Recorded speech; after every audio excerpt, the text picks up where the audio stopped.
Bakının Sabunçu rayonu ərazisində 2 minik maşının toqquşması zamanı xəsarət alan da var. Ancaq bu avtoqəzada daha çox diqqət çəkən məqam sürücülərdən birinin avtomobilin sükanı arxasında sərxoş halda əyləşməsidir. Təfərrüatları Anar çatdıracaq. Şəhər vaxtı sərxoş sürücünün sükan arxasına keçməsi qəzaya səbəb olub. Avtoqəza Sabunçu rayonu Maştığa Bucovna yolunda qeydə alınıb. Qəza zamanı 39 yaşı Hüseyin Hüseynovun idarə etdiyi Vaz 2101 markalı avtomaşınla 1981-ci il təvəllüdlü Saltuq Əmrasımova məxsus Qaz 3110 markalı nəqliyyat vasitəsi toqquşub. Hadisədən əvvəl hər iki maşın eyni istiqamətdə üzü Maştığa qəsəbəsinə doğru hərəkətdə olub və Qaz 3110 markalı avtomaşın Jigulinin arxa hissəsinə çırpılıb.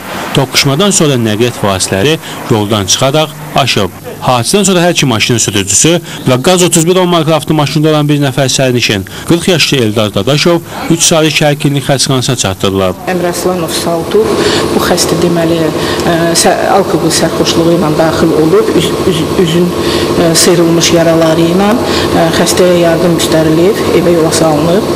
Dadaşov Eldar 40 yaşında ağır vəziyyətdə daxil olaraq reanimasiya şöbəsinə qəbul edilmişdir.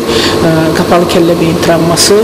Hadisəyə səbəb olan sürücü Saltuq Əmrasımovdan isə qəzanın necə baş verməsi ilə bağlı yalnız bunları öyrənə bildik.